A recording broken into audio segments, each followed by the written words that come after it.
మొన్నటి నుంచి మొదలైన క్రమంలో తెలంగాణ రాష్ట్రంలో ఎన్నడూ లేనట్టుగా కొత్త కొత్త వింత వింత వార్తలు చూస్తున్నాం మనం.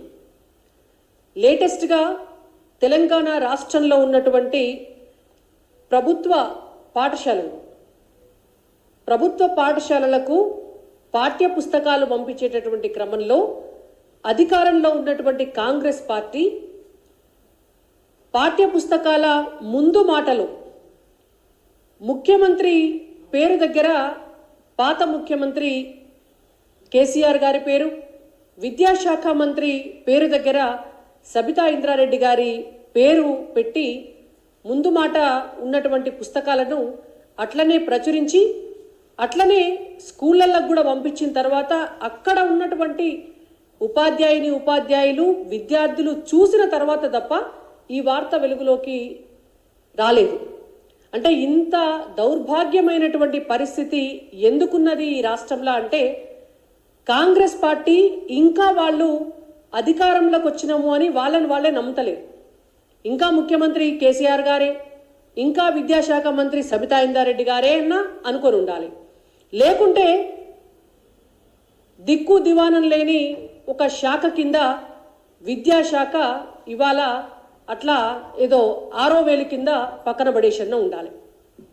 ఎంత దౌర్భాగ్యమైనటువంటి పరిస్థితి అంటే ముఖ్యమంత్రి ఎవరో కూడా చూడకుండా పుస్తకాలు ప్రచురణ అయ్యి అవి డిస్ట్రిబ్యూషన్ జరుగుతున్నాయి అని అంటే పర్యవేక్షించడానికి ఒక మంత్రి లేడు తెలంగాణ రాష్ట్రంలో.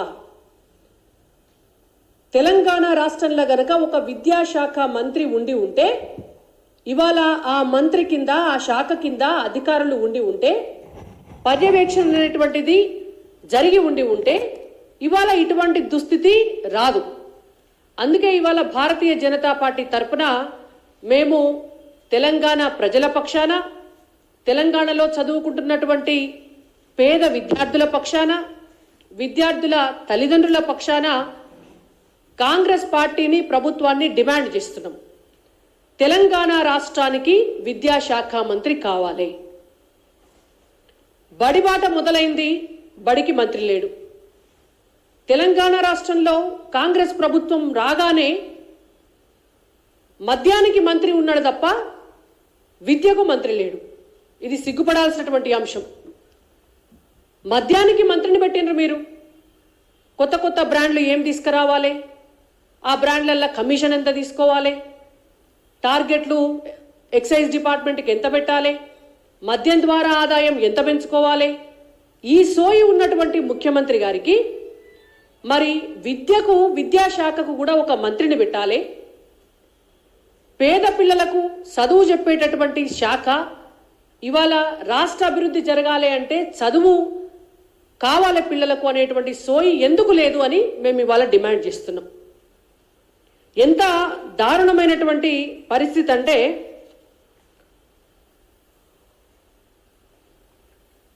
పర్యవేక్షణ లేని అనాథలాగా తెలంగాణ రాష్ట్రంలో ఇవాళ విద్యాశాఖ పరిస్థితి ఉన్నది. విద్యాశాఖ మంత్రి పోస్టు ఖాళీ. ఎన్నికల సమయంలో రేవంత్ రెడ్డి గారు పదే పదే ఒక గాడిద గుడ్డును నెత్తి మీద పెట్టుకొని, ఒక గంప మీద గాడిద గుడ్డును పెట్టుకొని ఎన్నికల ప్రచారం చేసినాడు. ఇవాళ వాళ్ళ ప్రభుత్వంలో కూడా గదే గాడిద గుడ్డు కనిపిస్తుంది మనకు. మీకు నేను పోస్టర్ రూపంలో చూపిస్తా.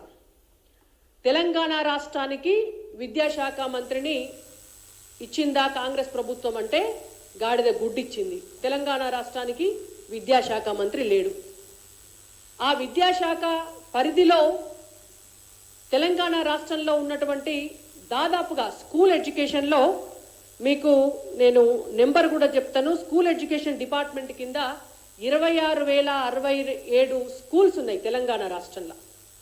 ఈ 26,000 స్కూల్స్ని జిల్లా పరిషత్తు మండల పరిషత్ కింద డివైడ్ చేస్తే మనకు పర్యవేక్షణ చేయడానికి అసలు ఈ స్కూళ్ళల్లో పిల్లలకు పాఠాలు చెప్తున్నారా చెప్తలేరా, ఉపాధ్యాయులు వెళ్తున్నారా వెళ్తలేరా అని చూడడానికి జిల్లాలకు వారీగా డిఈఓలను పెడతారు. మనకు 33 జిల్లాలుంటే 33 జిల్లాలలో 26 జిల్లాలకు డిఈఓ పోస్టులు గాడిద గుడ్డు 0. 26 జిల్లాలకు డిఈఓ పోస్టులు లేవు. ఇవాళ వాళ్ళ తర్వాత డిప్యూటీ ఎడ్యుకేషన్ ఆఫీసర్స్ ఉంటారు. వాళ్ళు 62 మంది ఉండాలి తెలంగాణ రాష్ట్రంలో. 62 మందికి 58 మంది ఖాళీ, ఇంకొక 4 పోస్టులలో ఉంటే ఆ 4ని కూడా వేరే శాఖలల్లో వేరే పనులకు బదిలీ చేసినారు. అంటే ఇవాళ డిప్యూటీ ఎడ్యుకేషన్ ఆఫీసర్లు తెలంగాణ రాష్ట్రంలో 0. అంటే కాంగ్రెస్ ప్రభుత్వము డిప్యూటీ ఎడ్యుకేషన్ ఆఫీసర్లకు గాడిద గుడ్డిచ్చింది స్కూళ్లకు అని అర్థం. దాని తర్వాత మండలాలు 615 మండలాలు ఉన్నాయి తెలంగాణ రాష్ట్రంలో. 615 మండలాలలో మండలానికో ఎంఈఓ ఉండాలి. ఆ మండలంలో ఉన్నటువంటి స్కూల్స్ అన్నిటినీ కూడా పర్యవేక్షణ చేయడానికి 617 మండలాలు ఉంటే 15 మండలాలు ఉంటే సిగ్గుపోతుంది చెప్పుకుంటే 17 మంది ఎంఈఓలు ఉన్నారు తెలంగాణ రాష్ట్రంలో. 17 మంది ఉన్నారు. మిగిలిన ఎంఈఓలు ఎక్కడ పోయినరు? కాంగ్రెస్ ప్రభుత్వం ఏమిచ్చింది అని అంటే మనకు గాడిద గుడ్డు. దీని తర్వాత ప్రభుత్వ పాఠశాలలలో ఉపాధ్యాయుల పోస్టులు 22,000 పోస్టులు ఖాళీ ఉంటే 11,000 పోస్టులకి మాత్రమే నోటిఫికేషన్ ఇచ్చి ఇంకా అప్లికేషన్లే తీసుకుంటున్నారు. ఇంకా అప్లికేషన్ల కానే ఉన్నది ఆ కథ అంతా.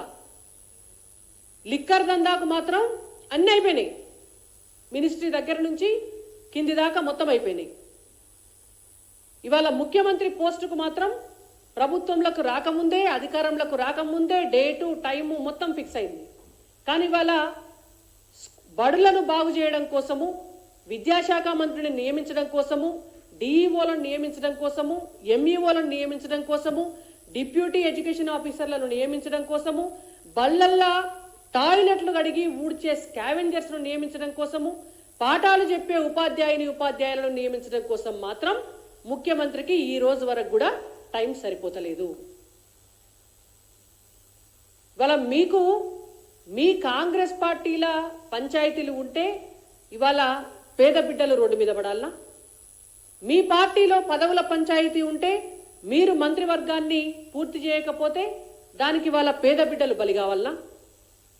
ఇలా కాంగ్రెస్ పార్టీలో విద్యాశాఖను నిర్వహించేటటువంటి సామర్థ్యం ఉన్నటువంటి నాయకులు లేరనే కదా అర్థం. ముఖ్యమంత్రి ఆయన దగ్గర ఎందుకు పెట్టుకున్నాడు ఈ శాఖను? పర్యవేక్షించే సమయం లేనప్పుడు, పర్యవేక్షించే కెపాసిటీ లేనప్పుడు ఇవాళ ముఖ్యమంత్రి గారు వాళ్ళ కాంగ్రెస్ పార్టీలో ఎవరికన్నా ఒకళ్ళని చూసి